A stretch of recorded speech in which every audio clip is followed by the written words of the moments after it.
Hello guys, let's welcome back to my YouTube channel. నేను మీ Yogesh universe. ఇప్పుడే అగ్ని పరీక్ష ఫైనల్ ఎపిసోడ్ చూసేసా. అగ్ని పరీక్ష, ఇది అగ్ని పరీక్ష లేదా బొగ్గు పరీక్ష అని ఎవరికైనా అనిపిస్తే ఒకసారి కమెంట్ చేయండి. నాకైతే వాళ్ళు చెప్పిన ఎలివేషన్కి, ఒక కామన్ మ్యాన్కి ఇవ్వాల్సిన ఎలివేషన్కి నాకైతే అస్సలు లేదు.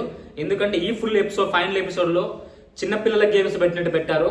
ఒకటి మాత్రం మెచ్చుకోవాల్సిన విషయం ఏంటంటే, దమ్ము శ్రీజ పేరు ముందు ఉన్నట్టే దమ్ముగా ఆడింది. మస్తుగా ఆడింది. లాస్ట్కి అయితే ఓడిపోయింది సెకండరీ, కానీ ఇచ్చిన పర్ఫార్మెన్స్ ప్రతిదీ లక్ అనేది 98.999% లక్ అనేది ఫేవర్ చేసింది. మన దరిద్ర ప్రాంతాల్లో లక్ అనేది ఉండదు, హార్డ్ వర్కే ఉంటుంది. లక్ అనేది ఎప్పుడో ఒకసారి వస్తుంది. ఆ అమ్మాయి ఆడిన ప్రతి టాస్క్ లక్ ఆడినా సరే, హార్డ్ వర్క్ అయినా సరే, ఏదన్నా కూడా ఇచ్చి పడేసింది.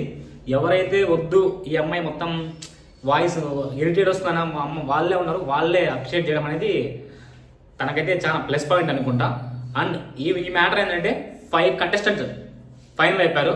ఫస్ట్ వచ్చేసి దమ్ము శ్రీజ, సెకండ్ ప్రియా, తన ఎక్కడ కాదు మన కర్నూలు సైడ్ ఆంధ్ర అమ్మాయి ప్రియా, తర్వాత డీమోన్ పవన్, తర్వాత ఆర్మీ మ్యాన్ పవన్ కళ్యాణ్, ఆ తర్వాత మాస్క్ మ్యాన్ హృదయ్ సైకో.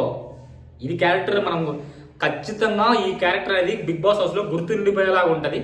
తర్వాత మర్యాద మనిషి, ఈ మర్యాద మనిషి అనేది సెలెక్ట్ చేశారు. నాకైతే అంత ఎఫర్ట్స్ లేవనిపించింది, కొంచెం లక్కే ఫేవర్ చేసింది. వీళ్ళు టాప్ 5. ఇది నా ఎక్స్పీరియన్స్ చెప్తున్నా. ఆల్రెడీ ఓటింగ్ కూడా ఈరోజు నైట్ మిడ్నైట్ 12కి క్లోజ్ అవుతుంది. ఇవే టాప్ 5 కంటెస్టెంట్స్. కామన్ మ్యాన్స్ వచ్చేసి నెక్స్ట్ నా ఇన్స్టాగ్రామ్లో పెడతా, ఒకసారి వాళ్ళకు కూడా ఒకసారి చూసి కమెంట్ చేయండి, లైక్ చేయండి. ఈ వీడియో ఇంతటికే. Please like and subscribe to my YouTube channel. Thank you.